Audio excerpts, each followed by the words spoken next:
Hello, I'm Chris and welcome back, and in this episode we are going to be finishing off the S13.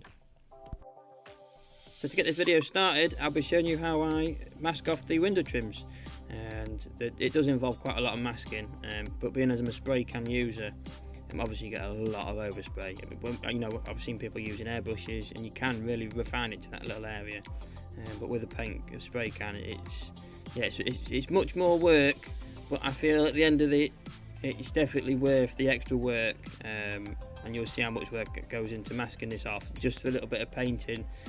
I do 2 coats as well. I put one down just to get obviously the base, and then I do a second coat just to give it a nice fuller finish, a nice consistent finish. And like I say, it takes a lot of masking off, a lot of time just for 2 minutes of spraying, but I'm quite happy with the end results. So as you can see, I don't mask off the whole shell at once and then trim it all in. I actually do one strip at a time. I just find it's easier to work like that. I've done it before where I've put in, I've put masking tape all around the windowsill all at once, but then you've got your different depths of tape, and I just find it took a bit more working, shall we say, and at least with this you're only working with one layer at a time effectively, so I feel you get a much nicer, crisper finish when you cut into it and then peel the excess away. So when doing this, as you can see there, I like to use a pointed cocktail stick just to burnish the edges basically into the trim panel lines as such. And I always like to use a fresh number 11 blade as well, every time, always a fresh blade, because I don't like if you get a little bit of a blunt blade, it might snag, it might catch, it might rip, and you won't get a nice crisp clean cut. So yeah, a new blade every time. I did have a little bit here where I cut off just a bit too much on the corner, so I'm just getting a little bit of excess, just basically patching it up. But obviously making sure I burnish it down well so we don't get any bleed underneath from when we're spraying it. Truth be told, on some previous builds, on a couple I have been a bit too heavy when putting the clear coat on, and if you're not careful when you get too heavy, you can really start to drown out the panel lines, so it makes this task much harder. But and over time I've managed to find your technique, like anyone, you find your own techniques, you find your own ways, and you find what works for you. And luckily enough, I've managed to find a technique that works for me, of getting the paint down, but not too much where it pulls it and hides the detail too much all at once.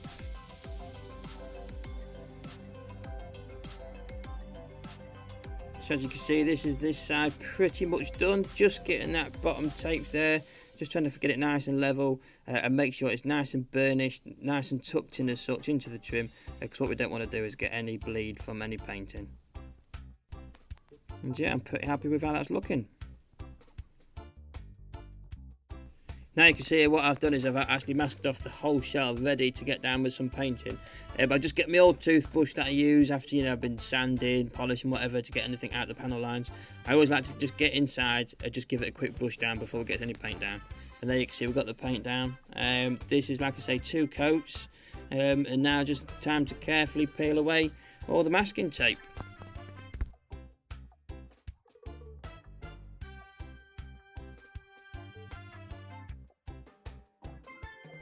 Truth be told, this yellow tape, it's not actually Tamiya tape, it's actually a cheap brand I got for my birthday a few months ago, and it's the first time I've tried using this tape whilst painting the trims on the body. And like I said, truth be told, I can't remember where it's from, I can't even remember the brand unfortunately, but to be honest, I wasn't too happy, because you'll see in a few moments that it's actually left marks in the clear coat, where I think the heat of the solvent of the spray can has kind of like melted the residue shape as such into the top layer of the clear coat. It definitely wasn't residue, I couldn't get it wiped off, but what I did do is I polished it off, and you can see just there on the A-pillar there, look, there's just a little bit of bleed through. There was a bit of bleed here and there, so I'll definitely be going back to the Tamiya tape after this. Using the Tamiya tape, I've never had issues like this, where you can just see it across that boot there. There's a few like marks, and you'll see it up on the top of the roof just there in a moment as well, where it looks like it's kind of like melted into the clear coat. I don't know why. Is it the cheap tape? Is it the heat from the solvent? I don't know. It's not something I've had issues with when using Tamiya tape.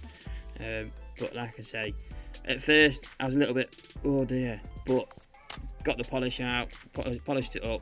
I think maybe 2 goes just to get rid of it, and it worked fine. And like I say, you'll see that in a moment. And as you can tell with the method of removing the tape, don't pull it up and away from the body. You try and pull it back parallel with the body, so you're reducing the amount of pull on any paint or anything such as that.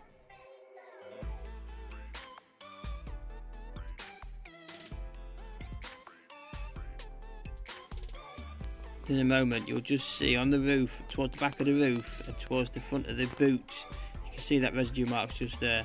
But now after a polish, you can see it's pretty much gone. Having a good look around as well at the trim I've painted, I'm really happy with the outcome. So yeah, it's coming along great. I'm happy with it so far. So now we're getting onto the assembly side of things. That sample there where you could just see the right tyre sanded compared to the non-sanded tyre, and the tyres always look better sanded. And along with the chassis, I'm not the greatest at weathering. I don't try this, that and everything, and all these panel washes and everything else. But what I do have is this Tamiya weathering master set. With I think it's burnt blue, burnt red and oil stain, and pretty much my go-to is the oil stain is just give it a good application all over the chassis, all around, and then I use the burnt blue, burnt red on the exhaust tubes just to give it that heated look. Now I know they're not the I'm going to say the best effects for weathering, but they are, I feel, sufficient to save me going through all of them panel washes and this and that and everything else. And I do feel that the Tamiya weathering kit, for what it is, I think it's great. How often do you see the under of the car? But not that often. And yeah, I'm pretty happy with how it looks in the end, to be fair. So now with this getting the springs on, I actually apply a little bit of super glue to the top end of the springs as such, just to hold them in place, otherwise it gets really fiddly when you're trying to put the springs in, then the suspension struts, then the subframes. It's just, you need about 5 pairs of hands. So yeah, just a little bit of glue on the springs, get them into place. Once they're dried, then you can work away. And again, something else I do, you've probably seen it just there, bottle cap lids, screw lids, anything like that, anything, I just use them, a little bit of blue tack propped underneath to have it at an angle, so when I empty a little bit of super glue into there, I'm not, going straight from the tube to the part, because you're at risk of just putting too much glue on. So I always put some glue into a bottle lid or something like that. You can just chuck it away once you've used it, and apply small amounts of glue to areas that are required with a cocktail stick. It works for me, and it's pretty handy to have. And so what I'm doing here is I'm actually using a little bit of washing up liquid, and I just apply it to the pins where the wheels go on. I just find it's easier just to get them on, and it doesn't take as much stress when you're just trying to get them on, because there's been a few times where I think we've all done it, where we've pushed the wheel on a bit too hard and we've snapped this or that. I just feel like it helps just getting the wheel on, and just it doesn't take as much. So yes, that has got a clothes peg on this subframe just there. I think I snapped a pin off, and it was just holding it in place while the glue set. It was just, obviously with that spring on the strut, it was pushing it away. So just while the glue set, get the clothes peg on it, and it just helps it set into place. And there you can see, working suspension. I think these Aoshima kits are great. And another thing, I really need to get better at recording these videos. Fancy this, where you can see the back of my hand half the time. I'm actually just getting basically after putting the subframes on, I'm just touching them up with a little bit more of the oil stain, just to give it that consistent dirtied up look as such across the whole chassis, instead of having a dirtied up chassis with a nice clean subframe.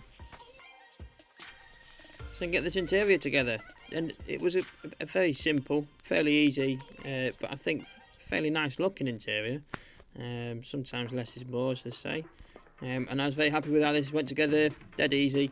I do feel like the racing seat, the base of it wasn't particularly made for this interior tub, as where the seats go onto them guide rails as such on the bottom, the racing seat on the driver's side, it didn't quite fit properly, but with a little bit of super glue, it, you make them fit, don't you? You make them work, and as long as you got it onto the front guide rail, it kind of like almost rests on the two side rails, but it went in, it went down, it stayed on, and I was happy.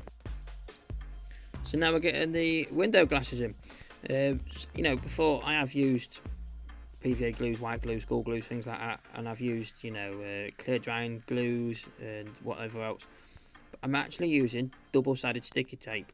I feel as long as you put plenty in there, which I do, I feel it holds in really well, and it does hold it into place. And with that, there's no glue, there's no seepage of glue, there's no risk of getting frosted glue, marks all over the clear parts. I just think it's a safer way of getting the clear parts in, and it holds really well. I think this stuff is pretty strong. It's the same stuff that I've used in previous videos for whatever I've used them for. I quite like using this double-sided tape, like I say, because there's less risk of things going wrong. So using the microfiber cloth, I just like to hold the shell in one hand and then really, not only just clean the glass, but really push it and really get it adhered to that double-sided tape so it sticks in and it holds it in place really well. And look at that, I'm pretty happy with that. You can't see any gap lines or anything like that. So now it's time to get some clear parts attached. I do like using this BSI Super Gold. I do use the thin stuff, so if you're not careful, it does get everywhere, including fingers and in places and areas you don't really need it. But what is good with it being the thin stuff is it works with a capillary action where you can kind of like put the two parts together, you dot it along the edge, and it kind of like seeps into the edge, into that gap, and it really just makes it a nice bond. I quite like this BSI Super Gold Plus because I have not had any really issues with any frosting or anything like that. And they hold the clear parts in place really well. As you see here, what I'm doing is I'm just assembling the rear lights on the S13. They do come in 3 different parts. What I do like about this is on that clear part itself, where the orange and the red parts go into, it has a nice thick trimmed edge to it, so you can give it a nice like a rubber trim effect that you see on the rear lights.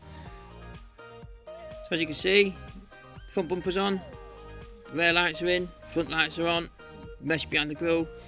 Really happy with how this is coming along so far.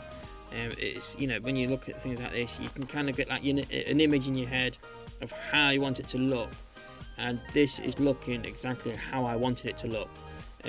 I did apply a thin coating of Tamiya Smoke acrylic on the back of the front headlights and such, just to give them a bit of a smoked look.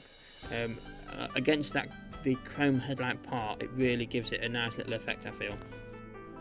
And all we've got to do now is just get this rear spoiler on. I am using a little drop of the super thin from BSI again, just on either side and in the middle of the spoiler. It holds really well, you don't need much at all, and it works really well. And there we are, body dirt done, interior done, chassis done, ready to go. So now we're getting super close to the end. The body shell is on the chassis. I did have a little bit of an issue, I'll show you that in a moment or two, but now we're just getting some of the manufacturer logos on, the decals such as the Silvia and the Nissan emblems on the back. Other than that, there's not too many decals to go on this.